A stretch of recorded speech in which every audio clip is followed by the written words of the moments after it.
is going on, you guys? Welcome back to the channel.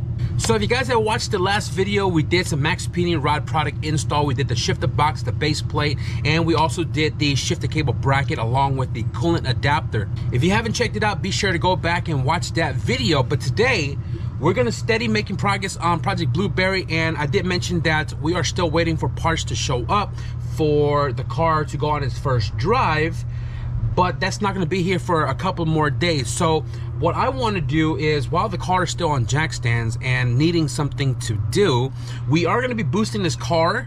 That is the whole entire end goal with this car, is to be a K24 turbo front wheel drive car. I wanna at least start working on the intercooler. First item up right here is the eBay intercooler we are rocking. This is a dual pass same side intercooler for typical K series, where the intake manifold and the turbo sits on the same side. And what I mean by dual pass is this end tank is actually split. So the air goes in one way, it goes all the way through, because there's no way the air can go up and exit out of here. It goes all the way through, makes its first pass of cool down, it goes up on the other side of the end tank, and then it goes back across, and then it goes back into the engine or turbo, depending on which side you are running your piping. Dual pass because it goes 1 and 2. I want to say this intercooler is about $162 or something like that. I bought it a couple of months ago because this was supposed to be for the KRX, because I was supposed to do K24 turbo all-wheel drive, and then I decided against the idea and keep the KRX all motor. Second item we are using in today's video is this Ktuned intake temp sensor adapter. This is a weld-on style and a screw-on for the IAT sensor, and this will help prevent the IAT sensor from popping out under boost. There is a brand from RSP that I have on the wagon, which works great as well too. It needs to be welded on, and then it is actually clamped together with 2 screws and an O-ring. But I already had this lying around. I don't remember what this cost, but I will link it in the description below along with everything else we're using. This right here is a blow-off valve from Hunter Tune. Big shout out to Hunter for coming on board with Project Blueberry. This unit here is a 50mm blow-off valve. You can see Hunter Tune printed on the top. This kit comes with the clamp, it comes with the O-ring and hardware, as well as the weld-on flange. It also comes with a stiffer spring if you guys really want to hold the boost down, but I think the spring out of the box is good enough for what we need to do. So we're not going to touch this. As always, everything we are using in today's video for Project Blueberry is going to be linked in the description below if you guys are interested in buying or using the same stuff that we are.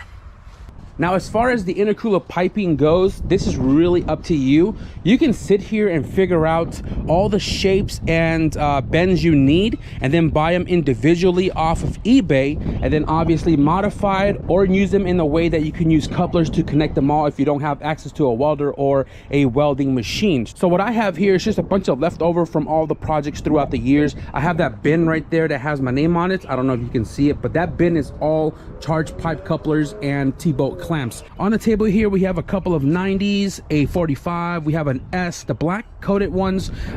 If you grind them down, you can use them, but for a welder, for somebody who's doing the work for you, get them raw aluminum with no coatings. Your welder will appreciate you. Otherwise, you can just get custom charge pipe made by your welder.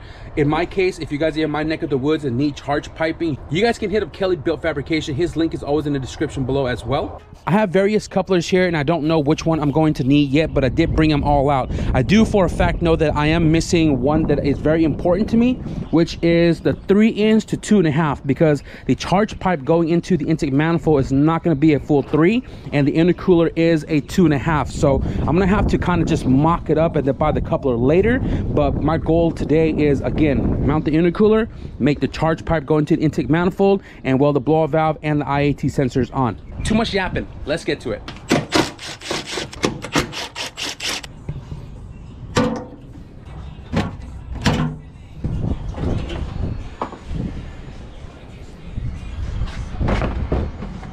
When I was getting this raised support ready to put onto the car, I did already modify the core support for the intercooler. I do have 2 tabs on the bottom, and if you look, I did already shave all of this off, right? If you look on the other side, you have all of this here, and then if you look over here, fully shaved, welded, and grinded down, and we lay some paint over that to ensure we don't have any metal exposure.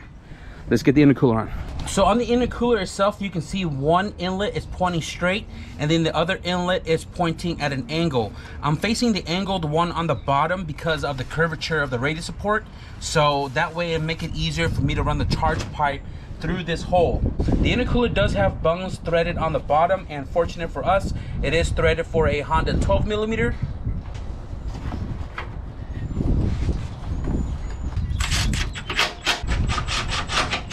So here you can see why I put the angle inlet on the bottom. It kind of goes with the curvature of the radius support, and hopefully I'm able to snake a piping backward through that hole with this one.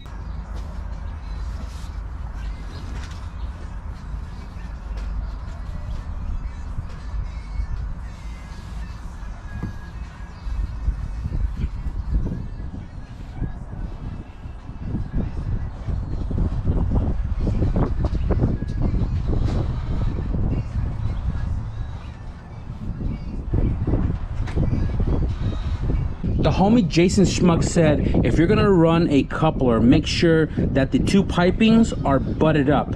And I'm not sure how I feel about this squishy part right here, because this bottom end tank is actually gonna be for the turbo. It's gonna go up into the turbo compressor housing, and that's where all the boost is gonna be coming in.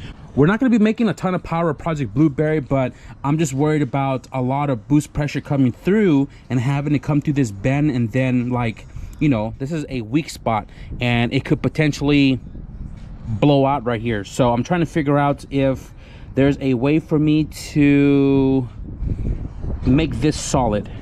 And again, I think what I'm going to do is, because this 90 fits, I might just do pie cuts and do all aluminum on this bend, and then just run a straight coupler over here.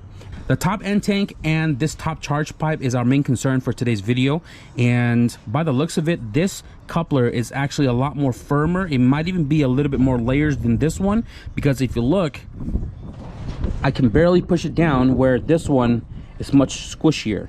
So by the looks of it, if I squeeze this straight pipe all the way through, I might just get away with having that little gap right there. I mean, don't get me wrong, I've done numerous of turbo setups with gaps in the middle, making anywhere between 12 to 20 pounds of boost, and never really had an issue. The only issue I really had were anything that was held down by worm clamps, because the worm clamp will fail and pop goes the coupler.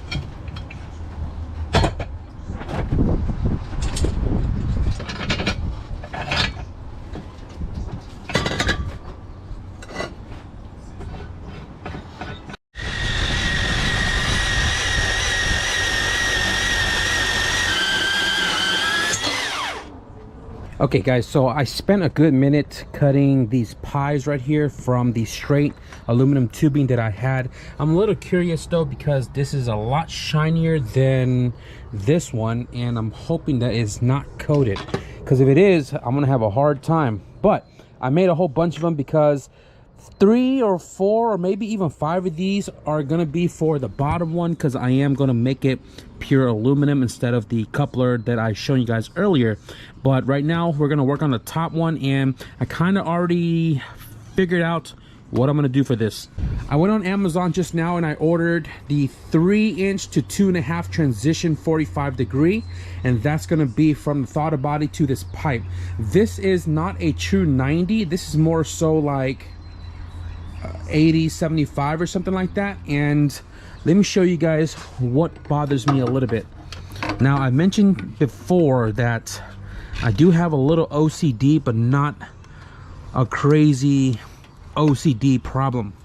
So this is not a 90, and I can't just extend this or extend that to get this to be nice and parallel with the frame rail. What's bothering me is, you see how it's not parallel?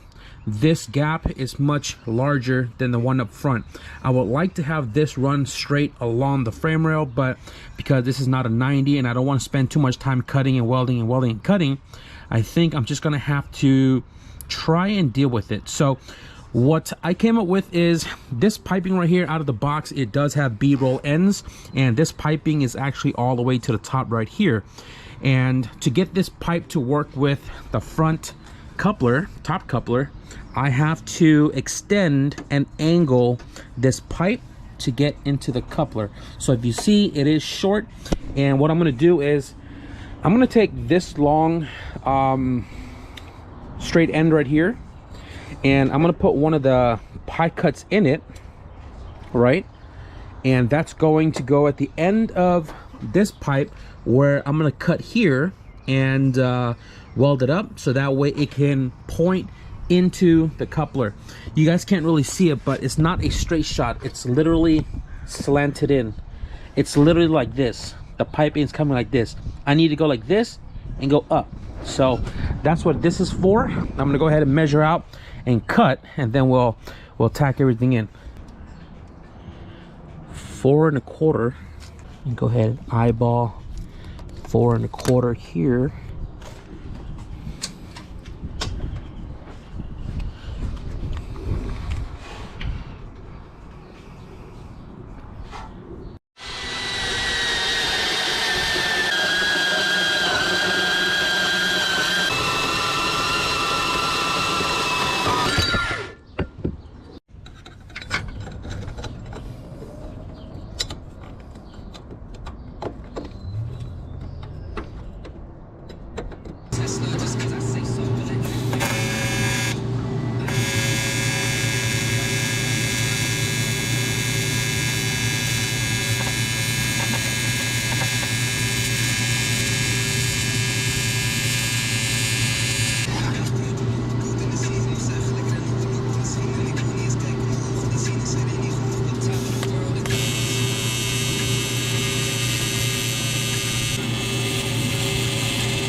So unfortunately, this super chrome piping right here is freaking coated. So that means if I'm going to use all of these right here, I'm going to have to use all of this, because I don't have another straight non-coated piping to cut pies. So every single one of these right here that I'm going to use, I'm going to have to grind down this coating. So the charge pipe for the top, I grinded it down. I was able to lay some beads on it, and I mean, if you do the extra work, it works. Like, I've done the black coated pipings and was able to weld through that, but I got this all welded up and it fits perfectly. I think I'm gonna have to extend this top section a little bit more, just so we can get it up higher into the throttle body. So I'm gonna go ahead and extend that real quick, and then we're gonna move into the blow valve and the IAT sensor.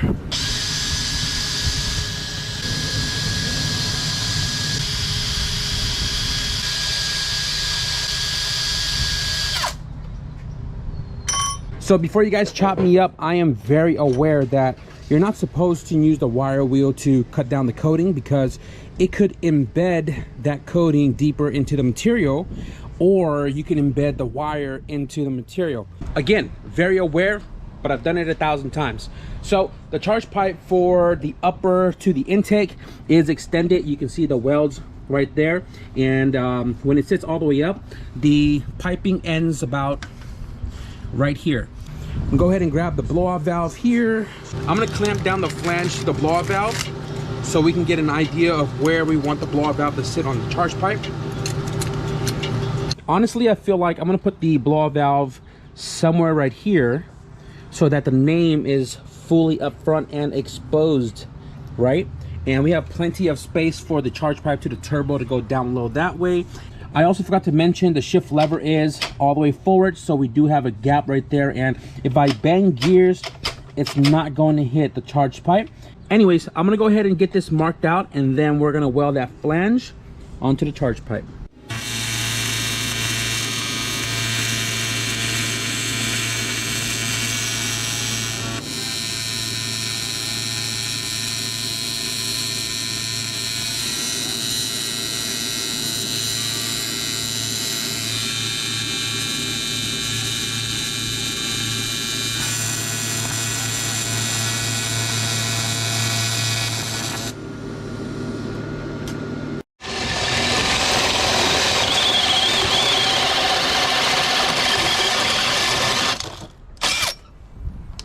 This is super dulled out.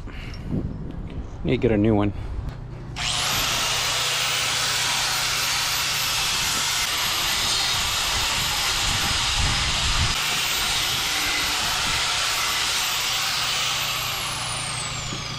Wow, look at that. Schmoodish butter. Schmoodish butter. So, blow valve flange fully welded on, and the last thing we need to do for the top charge pipe is the bung for the IAT sensor. Right here. Where's my sensor? Anyways, I need to find a place for the bung, and I'm probably just going to throw it right underneath the coupler, somewhere right here, and a little bit higher than the blow valve outlet. So I don't know, somewhere there.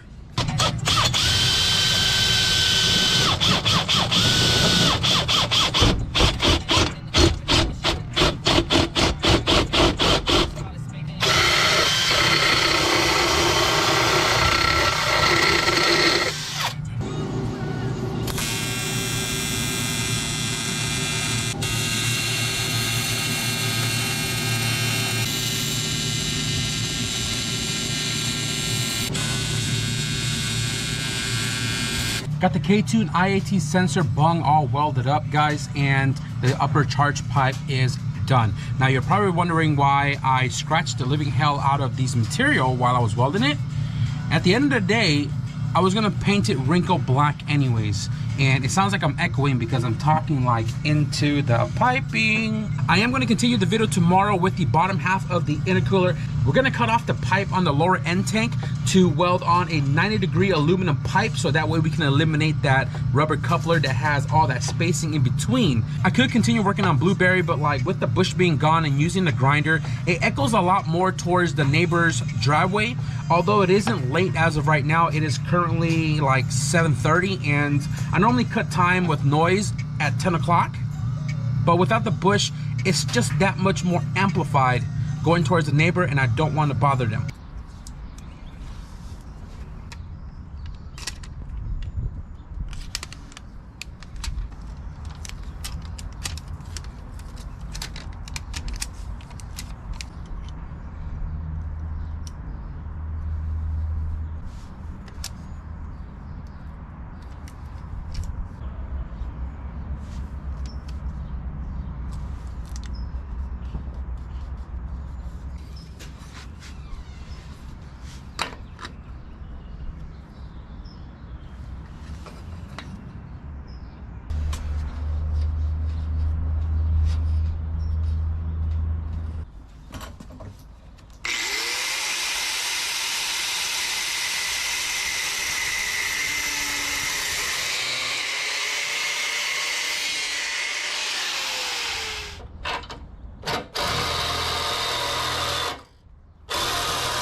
All right, guys, so we are done with the intercooler modification and the upper charge pipe. I did modify the bumper just a little bit more. It was already cut out for an intercooler from the previous